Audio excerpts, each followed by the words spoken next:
Bienvenue sur Cultination. Dans cet épisode, nous allons parler du mystère des extraterrestres, selon Edward Snowden, Anonymous, et le général israélien Haim Eshed. La vidéo est divisée en 3 parties, chaque partie traitant en détail des révélations des 3 principaux acteurs de notre vidéo. C'est parti, commençons par Edward Snowden. Dans l'ombre des débats autour des questions de surveillance et de confidentialité, une nouvelle lumière s'est récemment élevée sur Edward Snowden, lanceur d'alerte renommé. Cependant, cette fois-ci, la nature de son témoignage ne concerne pas les pratiques de renseignement, mais plutôt quelque chose de tout à fait inattendu, les observations d'objets volants non identifiés. Snowden, né le 21 juin 1983 à Elizabeth City, en Caroline du Nord, est un ancien analyste de la CIA et de la NASA, devenu lanceur d'alerte. Il a révélé l'existence de programmes de surveillance de masse mis en place par les agences de renseignement américaines et britanniques. Connu en effet pour son courage, Snowden n'a pas manqué de faire part à tout ce qu'il a découvert pendant qu'il était encore en activité dans l'agence à propos des observations énigmatiques qui captivent l'imagination du public depuis des décennies. Pour tout découvrir, c'est ici et maintenant. Edward Snowden, le lanceur d'alerte. En 2004, Edward Snowden rejoignait l'armée américaine avec l'intention de faire partie des forces spéciales, mais il a dû quitter à cause d'une blessure pendant sa formation. Laissant donc derrière ce qui était pour lui sa vocation, il commence en 2005 à travailler pour la CIA en tant qu'expert en informatique. Plus tard, il a été envoyé à Genève en 2007. C'est en service là-bas qu'il a commencé à s'inquiéter des pratiques illégales de l'agence. Il va en effet quitter la CIA pour ensuite travailler pour l'Agence nationale de sécurité des États-Unis, NSA, puis pour Dell et enfin Booz Allen Hamilton. Rappelons que Snowden n'avait que 24 ans et côtoyait déjà de vastes programmes de grandes organisations. À un moment, il réalise que les programmes de surveillance massifs auxquels il était exposé menaçaient les droits fondamentaux et représentaient une menace pour la démocratie. Il a alors essayé de signaler ses problèmes de l'intérieur, mais sans résultat. Il décide donc de risquer sa sécurité en recueillant des preuves classifiées au sein de l'agence pour dévoiler des activités de surveillance illégales et disproportionnées menées par les États-Unis et d'autres gouvernements. En mai 2013, après avoir contacté des journalistes de Guardian et du Washington Post, Edward Snowden a rencontré Glenn Greenwald, Ewan McCaskill et la cinéaste Laura Poitras à Hong Kong. Quelques jours plus tard, les premiers articles basés sur les documents ont été publiés. Snowden a choisi de révéler son identité en tant que source de fuite, expliquant ses motivations et l'importance des documents pour le public. Glenn Greenwald a affirmé qu'Edward Snowden avait examiné minutieusement chaque document qui leur avait été transmis grâce à un système de stockage électronique très sophistiqué. Les articles basés sur ces documents ont mis en lumière les collaborations étroites entre la NASA, le gouvernement Communication Headquarters GCHQ, les fournisseurs d'accès à Internet et les entreprises de télécommunications pour recueillir d'énormes quantités de données sur le grand public. Les dossiers ont révélé l'étendue de la surveillance menée par la NASA, collectant des centaines de millions d'adresses électroniques, des centaines de milliards de données de localisation de téléphones portables et des milliers de milliards d'enregistrements d'appels nationaux. La plupart de ces informations concernaient des personnes ordinaires, n'ayant commis aucun acte répréhensible. Ces révélations ont démontré que le gouvernement américain pratiquait une surveillance bien plus étendue qu'il ne le prétendait, remettant en question les déclarations sous serment du directeur du renseignement national, James Clapper, devant le Congrès, qui s'était avérée être délibérément trompeuse, constituant une infraction grave au regard du droit américain. Les révélations de Snowden ont provoqué une remise en question mondiale de ce que signifie la vie privée et des limites des droits. En décembre 2013, le juge fédéral américain Richard J. Leon a déclaré que la collecte en masse des données téléphoniques violait la Constitution américaine, affirmant qu'un tel programme porte atteinte à la vie privée. Un principe inscrit dans le 4e amendement. Et concernant Snowden même, dire qu'il a traversé des turbulences est un doux euphémisme. Pour son acte, son pays d'origine, les États-Unis, le poursuit au pénal. D'abord, parti à Hong Kong en Chine, d'où il fait fuiter les documents, il arrive à s'exiler en Russie. Mais il assure n'avoir jamais partagé d'informations graves avec aucun gouvernement, ni la Chine, ni la Russie. Pour la plupart, Snowden est un héros. Selon Daniel Ellsberg, lauréat du prix Right Livelihood, Snowden a fait davantage pour notre constitution en termes de 4e et 1er amendement que quiconque que je connaisse. Ainsi, tu connais désormais Snowden. Si ce n'était pas encore le cas, est-ce qu'il est susceptible de savoir sur un certain nombre de sujets? En effet, que sait-il à propos des ovnis? Qu'a-t-il pu découvrir que les gouvernements nous cachent? Que c'est Edward Snowden des extraterrestres? Selon Edward Snowden, le lanceur d'alerte, les extraterrestres s'ils existent, les extraterrestres bien sûr, ils se soucient certainement tout autant de la sécurité des données que nous et cryptent leur communication. Cela rend, selon lui, les chances d'intercepter des signaux extraterrestres très minces. En effet, dans une entrevue avec Joe Rogan en 2019 pour sa balado-diffusion très populaire aux États-Unis, Snowden avait admis au désarroi des amateurs d'OVNI n'avoir jamais rien trouvé sur les extraterrestres dans les dossiers et archives de la NSA et de la CIA. Malgré tous les accès qu'il avait aux archives, depuis l'émergence d'Edward Snowden et la révolution Wikileaks, les amateurs d'OVNI, en particulier ceux convaincus que les gouvernements cachent des secrets sur une possible présence d'extraterrestres sur Terre, scrutent les informations confidentielles divulguées par le lanceur d'alerte. Cependant, jusqu'au podcast, leurs espoirs ont été déçus, car ni Snowden ni Julian Assange n'ont affirmé détenir des documents secrets sur des visites d'extraterrestres. Si tu ne le connais pas, Julian Assange est un journaliste et activiste informatique australien, surtout connu en tant que fondateur de Wikileaks, une organisation qui facilite la divulgation de documents confidentiels, souvent liés à des questions de gouvernement, de diplomatie et de sécurité nationale. En gros, c'est aussi un grand lanceur d'alerte dans le viseur des États-Unis. Revenons à notre sujet. Snowden a également partagé son point de vue malgré l'absence de preuves concrètes, lors d'une apparition surprise dans l'émission scientifique Starstalk, animé par l'astrophysicien Neil deGrasse Tyson. Évidemment réfugié en Russie, il a participé à l'émission via un écran monté sur un support robotisé. L'entretien a davantage abordé les aspects techniques du travail de renseignement, se concentrant sur le cryptage et le décryptage des données plutôt que sur les aspects politiques de son action. C'est à cet effet que l'interview s'est naturellement orientée vers le sujet de la communication entre les êtres humains et une civilisation extraterrestre sans référence commune. Edward Snowden a souligné le défi supplémentaire que représente l'écoute des communications interstellaires, et selon lui, lorsqu'une civilisation tente d'écouter une autre, il y a une période très courte où les informations sont transmises via des technologies primitives et non protégées. Cependant, cette fenêtre est brève, et en dehors de ce laps temporel, toutes les communications que nous pouvons capter et celles que des extraterrestres pourraient écouter de nous sont cryptées par défaut. Ainsi, ce que nous pourrions entendre, comme une émission de télévision ou une conversation extraterrestre, serait indiscernable du bruit de fond électromagnétique résultant du Big Bang, qui parcourt toujours l'espace infini. Mais alors, est-ce que les gouvernements nous mentent? Et est-ce que la CIA ment? Pour Edward Snowden, les extraterrestres n'ont jamais contacté la CIA et l'alunissage a bien eu lieu. Malgré les nombreux films, livres de science-fiction et théories du complot, il n'y a jamais eu de preuves confirmées de la présence d'extraterrestres ou de leurs interactions avec les humains. Certains considèrent la Zone 51, une base militaire secrète aux États-Unis, comme le lieu d'expériences extraterrestres menées par la CIA. Mais l'ancien employé de la CIA et lanceur d'alerte Edward Snowden a démenti l'une des théories les plus répandues aux États-Unis. Dans ses mémoires publiées, intitulées Permanent Records, Snowden a partagé qu'il avait effectué des recherches pendant son temps à la CIA pour vérifier si les États-Unis ou leur agence avaient été en contact avec des extraterrestres. Cependant, aucune preuve d'un contact officiel n'a été trouvée. Snowden précise dans ses écrits « Autant que je sache, les extraterrestres n'ont jamais contacté la Terre. Du moins, ils n'ont pas contacté les services de renseignement américains. Ni gouvernement contacté, ni services de renseignement contactés. Mais pourquoi donc tout le battage médiatique qu'on a pu observer ces dernières années et encore récemment avec l'affaire des 3 anciens militaires auditionnés par le Congrès américain?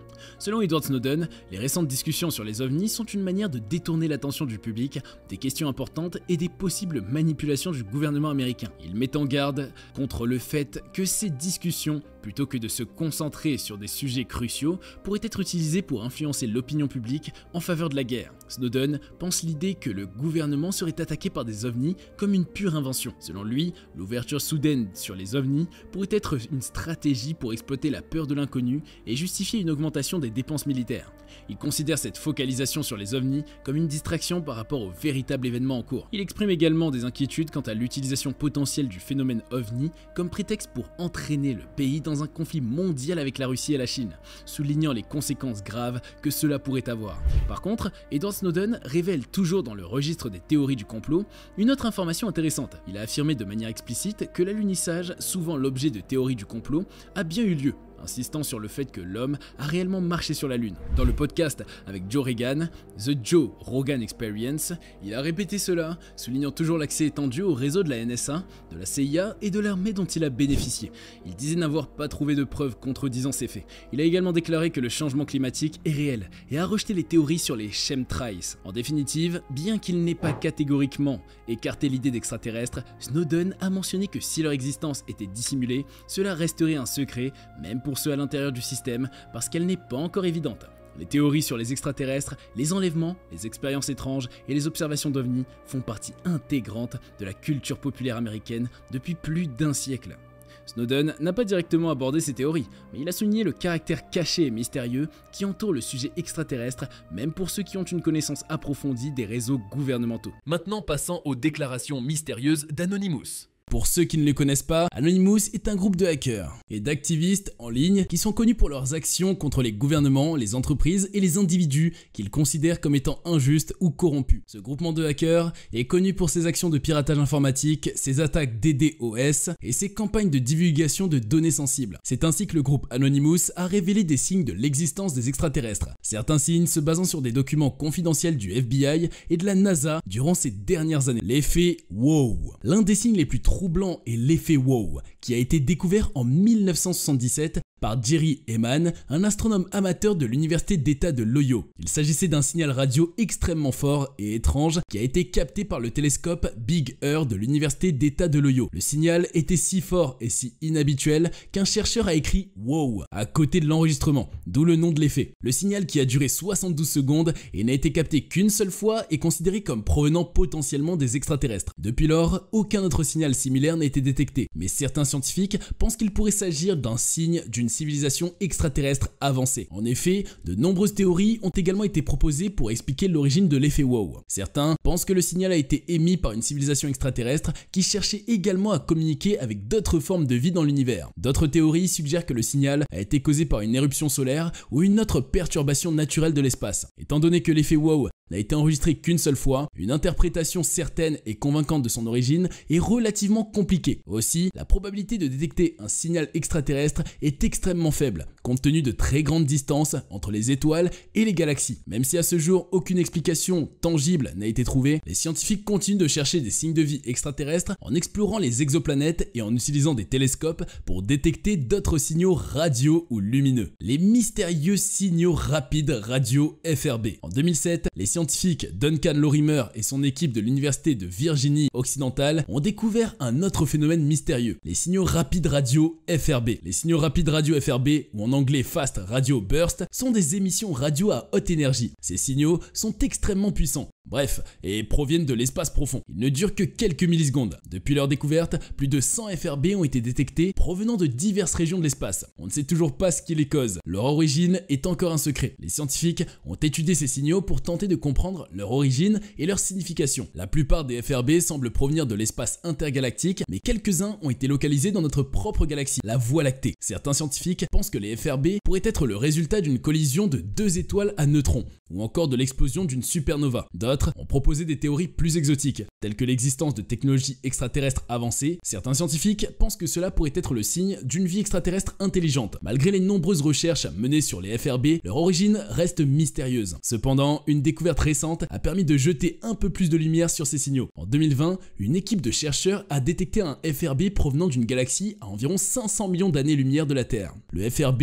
2019-05-20b. En étudiant le signal, ils ont découvert qu'il avait traversé un nuage d'électrons, ce qui a modifié sa polarisation. Cette découverte est importante car elle suggère que les FRB pourraient être utilisés pour étudier la matière entre les galaxies et ainsi aider les scientifiques à mieux comprendre les FRB. La découverte de l'existence de l'eau sur Mars. La découverte de l'eau sur Mars a été un élément important pour la recherche de vie extraterrestre. Les premières observations de Mars ont suggéré que la planète avait été autrefois très semblable à la Terre, avec une atmosphère dense et une surface couverte d'eau. Cependant, des observations ultérieures ont montré que Mars était en fait un désert aride et poussiéreux. En 2015, la NASA a annoncé que son rover Mars Reconnaissance Orbiter avait découvert des preuves convaincantes de la présence d'eau liquide sur Mars. Les images prises par la sonde ont montré des traces de coulées de liquide salé sur les pentes de certaines collines martiennes. Cette découverte a été confirmée en 2018 par la détection de lacs d'eau liquide sous la calotte glaciaire du pôle sud de Mars par le radar MARSIS à bord de la sonde européenne Mars Express. Si on arrive à répondre par l'affirmative à la question de savoir si l'eau dans son état liquide est encore présente sur la planète Mars est importante,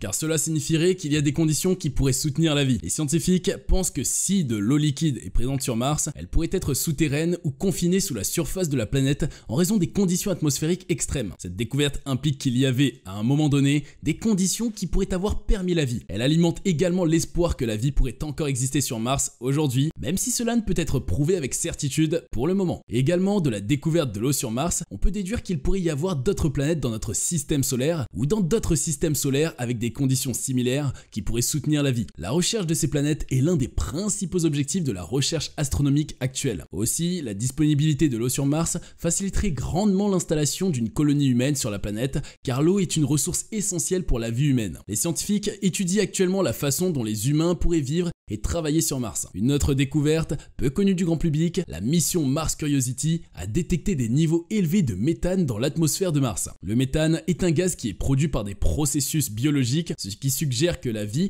pourrait être responsable de cette présence de méthane. Bien que cela ne prouve pas l'existence de vie sur Mars, cela renforce la possibilité que des extraterrestres pourraient vivre sur cette planète. Il y a eu plusieurs théories sur la nature des extraterrestres qui pourraient vivre sur Mars. Certains scientifiques pensent que la vie sur Mars pourrait être similaire à la vie sur Terre, avec des organismes microscopiques vivant dans des environnements souterrains. D'autres scientifiques croient que la vie sur Mars pourrait être plus complexe, avec des formes de vie multicellulaires similaires à celles que nous trouvons sur Terre. Une autre théorie intéressante est que les extraterrestres sur Mars pourraient être des robots. Il y a des spéculations sur le fait que les extraterrestres pourraient avoir envoyé des robots sur Mars pour explorer la planète et collecter des informations sur notre système solaire. Si cela était vrai, cela expliquerait pourquoi nous n'avons pas encore détecté de signes de vie sur Mars. Les planètes habitables. Au cours des dernières années, les astronomes ont découvert de plus en plus de planètes qui pourraient potentiellement être habitables. Cela signifie que ces planètes ont des conditions similaires à celles de la Terre, ce qui pourrait permettre à la vie de s'y développer. Bien que cela ne soit pas une preuve directe de l'existence de la vie extraterrestre, cela augmente les chances que nous en trouvions un jour. Pour qu'une planète puisse être considérée comme habitable, elle doit avoir une combinaison de caractéristiques favorables à la vie telle que nous la connaissons. Tout d'abord, elle doit être située dans la zone habitable de son étoile, c'est-à-dire une zone où la température est idéale pour permettre la présence d'eau liquide en surface. La présence d'eau est essentielle pour la vie telle que nous la connaissons, car elle est nécessaire à la plupart des processus biochimiques. Deuxièmement, la planète doit avoir une atmosphère qui protège sa surface des radiations nocives de son étoile et des impacts de météorites. Une atmosphère dense peut également aider à maintenir une température stable en piégeant la chaleur à la surface. La présence d'un champ magnétique est aussi nécessaire pour protéger la planète des vents solaires qui peuvent éroder l'atmosphère et exposer la surface à des niveaux dangereux de rayonnement. Pour finir, la planète doit avoir une composition chimique et un climat qui permettent à la vie de se développer. Cela peut inclure des éléments comme le carbone, l'oxygène, l'azote et le phosphore qui sont essentiels à la chimie de la vie telle que nous la connaissons. Plusieurs planètes potentiellement habitables ont été découvertes. Ainsi, la récente découverte d'une planète habitable appelée Kepler 452b. La planète Kepler 452b. Elle représente des similitudes avec la Terre. L'exoplanète Kepler 452b a un rayon 60% plus grand que celui de la Terre, soit 10 194 km. Kepler 452b est situé à 1400 années-lumière de la Terre, soit à plus de 13 millions de milliards de kilomètres de la Terre dans la constellation du Cygne. L'exoplanète Kepler 452b, elle fait le tour de son étoile en 385 jours, donc 20 jours de plus que la Terre. On ignore sa véritable composition, mais il y a une forte probabilité qu'elle soit rocheuse avec une atmosphère épaisse et une grande quantité d'eau. Elle pourrait connaître aussi une activité volcanique. Sa masse est estimée à 5 fois celle de la Terre. La planète Kepler 452b se situe à la même distance de son étoile que la Terre du Soleil. Il pourrait être possible d'y retrouver de l'eau à l'état liquide, ce qui la rendrait habitable. John Jenkins, le responsable de l'analyse des données de Kepler à la NASA, déclare: Nous pouvons considérer Kepler 452b comme une grande cousine plus âgée de la Terre, fournissant ainsi une occasion de comprendre et de réfléchir sur l'environnement en constante évolution de la Terre. Pour l'astronome de l'Institut de recherche d'intelligence extraterrestre SETI, Jeff Coughlin, c'est une découverte très importante car il s'agit de la première planète observée, apparemment rocheuse, qui est habitable et est en orbite autour d'une étoile de type solaire. La planète Kepler 438b. Située à environ 640 années-lumière de la Terre, dans la constellation du Lyre, Kepler 438b est une planète rocheuse qui se trouve dans la zone habitable de son étoile. Elle est légèrement plus grande que la Terre et a une masse estimée à environ 4 fois celle de notre planète et un rayon d'environ 0,6 fois celui de la Terre. Elle orbite autour de son étoile en environ 35 jours terrestres, à une distance qui la place dans la zone habitable de son étoile. Cela signifie qu'elle est à une distance qui lui permettrait de recevoir suffisamment d'énergie de son étoile pour que l'eau liquide puisse exister à sa surface, ce qui est une condition importante pour la vie telle que nous la connaissons. Les scientifiques pensent qu'elle pourrait avoir une atmosphère dense et une température de surface qui permettrait la présence d'eau liquide. La planète Proxima Centauri b. Proxima Centauri b est une planète composée de roches qui orbitent autour de notre étoile voisine la plus proche, Proxima Centauri, à une distance d'environ 4,2 années-lumière. Elle est légèrement plus massive que la Terre et est située dans la zone habitable de son étoile. Elle orbite autour de son étoile en environ 11 jours terrestres, à une distance qui la place dans la zone habitable de son étoile. Proxima Centauri est une étoile beaucoup plus petite et plus froide que notre Soleil, ce qui signifie que Proxima Centauri b est soumise à des niveaux de rayonnement plus élevés que ceux auxquels la Terre est soumise. Cela peut rendre la planète inhospitalière pour la vie, mais l'atmosphère de la planète pourrait fournir une protection contre ces niveaux de rayonnement. Les scientifiques pensent qu'elle pourrait avoir une atmosphère dense et de l'eau liquide en surface. Elle remplit donc les conditions pour habiter la vie extraterrestre. La découverte de molécules organiques complexes dans l'espace. Les scientifiques ont commencé à chercher des molécules organiques complexes dans l'espace dans les années 1960. La recherche a commencé par l'analyse de la lumière qui provenait des étoiles et des nébuleuses. Les scientifiques ont découvert des molécules organiques simples telles que le méthane et le formaldéhyde dans l'espace. Cependant, ces molécules simples n'étaient pas suffisantes pour soutenir la vie. Les scientifiques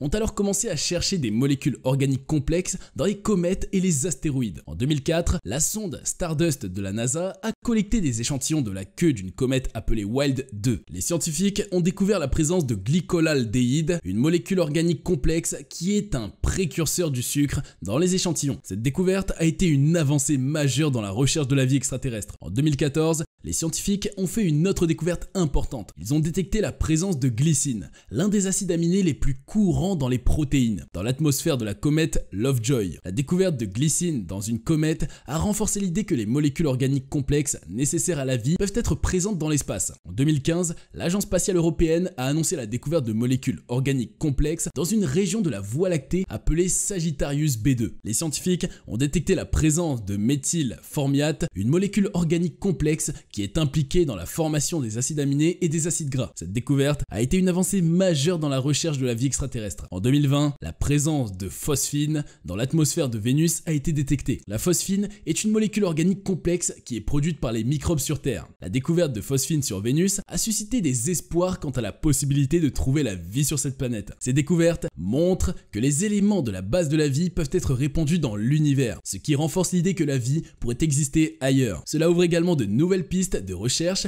pour les scientifiques qui étudient la vie extraterrestre, mais aussi sur la compréhension de la formation de la vie sur Terre. Les scientifiques pensent que la vie sur Terre est apparue il y a environ 3,8 milliards d'années, mais les détails de ce processus restent encore mystérieux. La découverte de molécules organiques complexes dans l'espace peut aider à éclairer la manière dont les molécules nécessaires à la vie ont été créées sur Terre. La découverte de molécules organiques complexes dans l'espace a considérablement augmenté les chances de trouver de la vie ailleurs dans l'univers. La théorie de la panspermie. La théorie de la panspermie est une hypothèse scientifique qui suggère que la vie sur Terre pourrait avoir une origine extraterrestre. Selon cette théorie, les organismes vivants ont pu être transportés sur notre planète à partir de comètes, d'astéroïdes ou d'autres corps célestes. Elle est proposée pour la première fois par le savant suédois Svante Arrhenius en 1903. À l'époque, il avait suggéré que la vie avait pu être transportée sur Terre depuis Mars, où il pensait que la vie avait pu exister dans le passé. Depuis lors, la théorie de la panspermie a évolué pour inclure d'autres sources potentielles de vie, telles que des planètes et des lunes,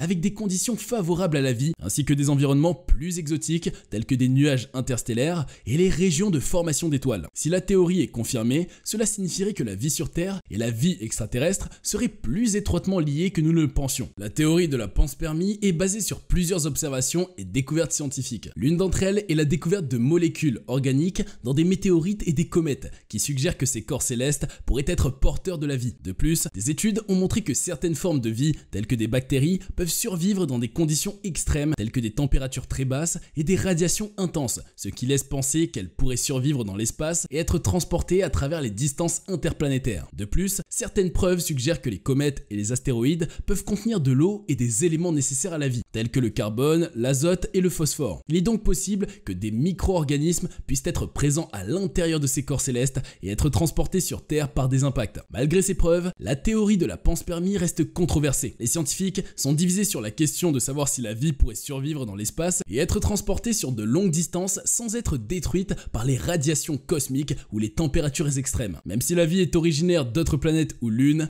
Cela soulève la question de savoir comment la vie a été créée en premier lieu. La théorie de la panspermie ne fournit pas de réponse à cette question, car elle ne fait que déplacer le problème de l'origine de la vie d'une planète à une autre. Malgré ses limites, la théorie de la panspermie continue d'être étudiée et discutée par les scientifiques. Des missions spatiales telles que l'échantillonnage de comètes et d'astéroïdes, comme la mission Stardust de la NASA et la mission Rosetta de l'ESA, ont permis de collecter des données sur la composition et la structure de ces corps célestes, ce qui pourrait aider à mieux comprendre leur potentiel pour la vie. Et nous sommes à la fin de cet épisode.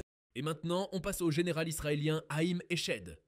Le général Haïm Eshed. Pour les passionnés de tout ce qui a rapport aux extraterrestres, ce nom n'est peut-être pas étranger, ainsi que pour ceux qui restent aussi à l'écoute des informations et des faits insolites. Ce nom, qui fait notamment son apparition sur la scène à partir de 2020, est celui d'un général israélien, responsable du programme de sécurité spatiale d'Israël de 1981 à 2010, désormais à la retraite. Vous vous demandez bien ce qui l'a rendu célèbre. Eh bien écoutez ceci, nous sommes déjà en contact avec les extraterrestres. Donald Trump est au courant, mais il est encore trop tôt pour l'annoncer. Ce sont en effet les mots de Haïm Eshed qui nous assurent que la rencontre de l'être humain avec ces êtres venus d'ailleurs, que nous ne connaissons pas, est chose faite, et cela depuis un bout de temps. Tout un chacun de nous sommes déjà posé une fois la question de savoir si les extraterrestres existent-ils vraiment. En effet, pour certains, ces déclarations confirment ce qu'ils ont toujours pensé. Et pour d'autres, ces déclarations ne dissipent pas encore complètement leurs doutes sur le sujet. De toute façon, elles font naître d'autres interrogations, comme ce sera certainement le cas à votre niveau après la visualisation de cette vidéo.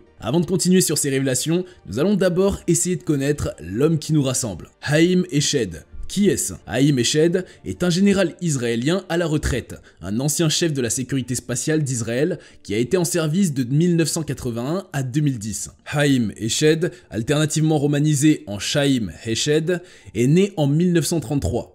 Il est un professeur d'aéronautique et d'astronautique dans diverses institutions de recherche en technologie spatiale. C'est aussi un général de brigade à la retraite des services de renseignement militaire israélien. Il a occupé le poste de directeur des programmes spatiaux du ministère israélien de la Défense pendant près de 30 ans. Il est l'ancien président du comité spatial du Conseil national pour la recherche et le développement du ministère des Sciences, de la Technologie et de l'Espace et est membre du comité directeur de l'agence spatiale israélienne. C'est notamment sous son égide qu'a été effectué le lancement de 20 satellites de fabrication israélienne. Il est d'ailleurs cité comme le père du programme spatial israélien. En 1967, Eshed reçoit le grade de chef d'état-major général des forces de défense israéliennes. Tout au long de sa carrière, il a également reçu le prix de la défense israélienne à 3 reprises, mais les raisons en sont restées confidentielles. Il s'agit de la plus haute distinction civile de l'État d'Israël en matière de défense. Eshed a servi au sein de la très secrète unité 81, qui fournissait des solutions technologiques à la direction du renseignement militaire des forces de défense israéliennes. En 2020, il s'est fait remarquer en promouvant une théorie de la conspiration sur les ovnis, selon laquelle les gouvernements du monde travailleraient secrètement avec des extraterrestres. Vous remarquez donc qu'il ne s'agit pas d'un novice ou d'une personne lambda. Il en a fait du chemin le monsieur. Et ce n'est pas fini. En ce qui concerne sa carrière, Eshed est titulaire d'une licence en ingénierie électronique de Technion, d'une maîtrise et d'un doctorat en ingénierie aéronautique. Rappelons que le Technion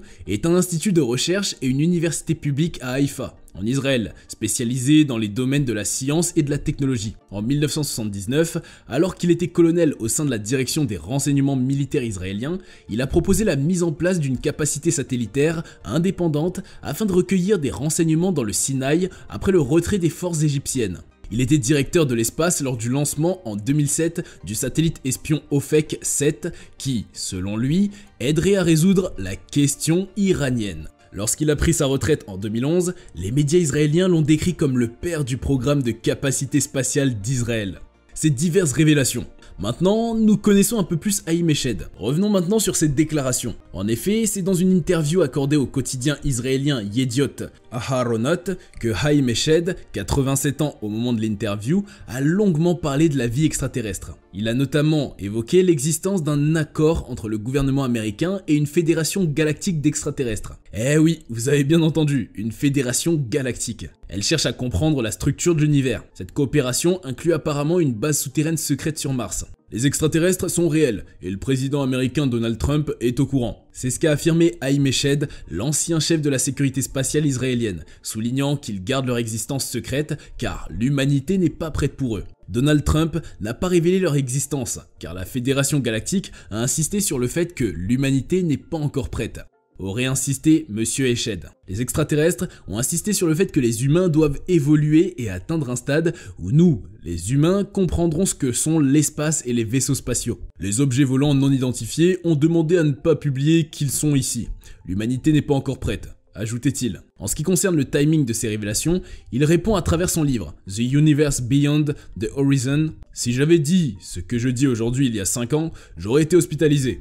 À ces déclarations, le gouvernement américain ou Donald Trump n'a pas voulu répondre. Mais sur les réseaux sociaux, c'était un tollé général. Les internautes n'ont pas été suppliés. Les médias sociaux ont été inondés. On pouvait lire toutes sortes de choses, toutes sortes de commentaires. Certains utilisateurs ont posté des mèmes de pure incrédulité. Un utilisateur a écrit sur Twitter « Comme si 2020 ne pouvait pas être plus bizarre ». L'éminent général et professeur israélien Haïm Eshed affirme que les États-Unis et Israël sont en contact avec des extraterrestres depuis des années. Il faut bien croire qu'à l'époque, cet utilisateur avait de quoi réagir ainsi. On en parle bien de l'année 2020, l'année du confinement total, mais il y a quand même de quoi se questionner. Sommes-nous vraiment seuls dans l'univers ? Nous ne connaissons peut-être pas la réponse à cette question, mais une poignée de personnes aux plus hauts échelons du gouvernement ont commencé à parler publiquement avec un sérieux le sujet des extraterrestres. L'ancien chef américain de la majorité au Sénat, Harry Reid, s'est particulièrement exprimé sur ce sujet. Le gouvernement fédéral, pendant toutes ces années,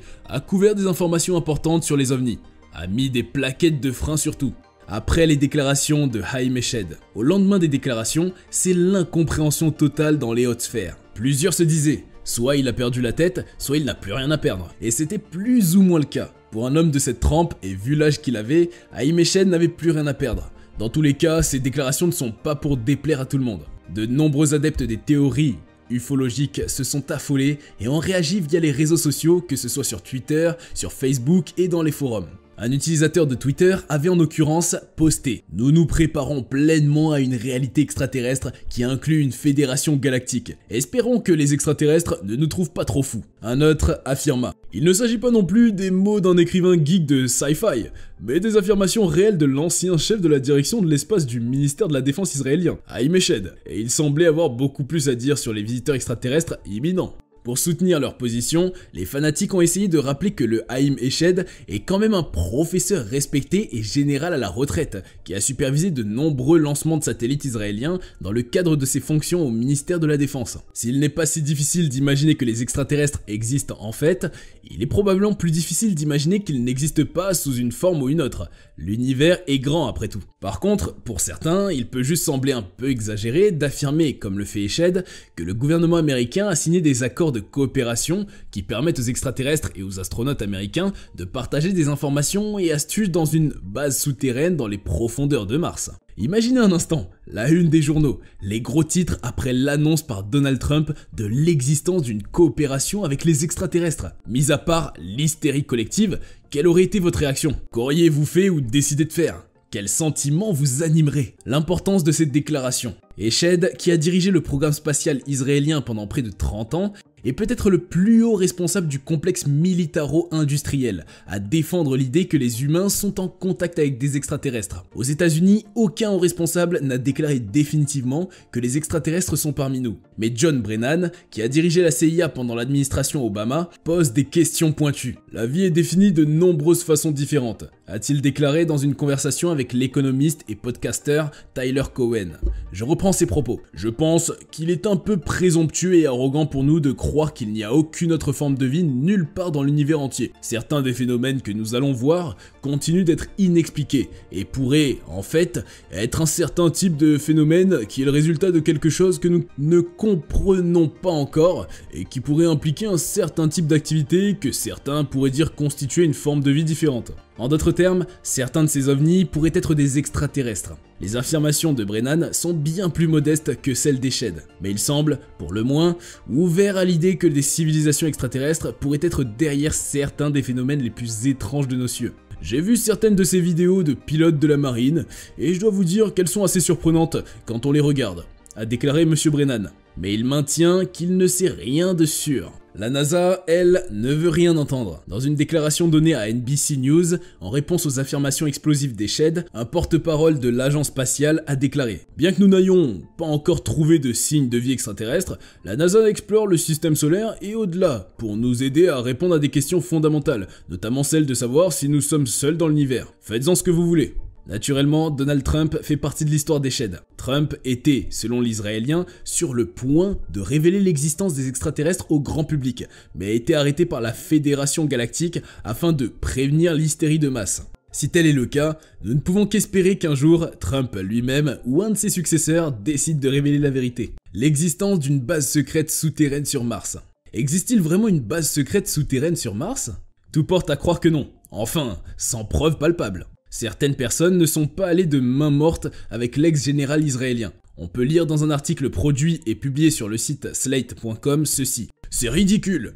L'organe neurologique à base de carbone de Haim Eshed est simplement en train de mal fonctionner alors qu'il approche de la fin de son cycle de vie biologique pitoyablement court.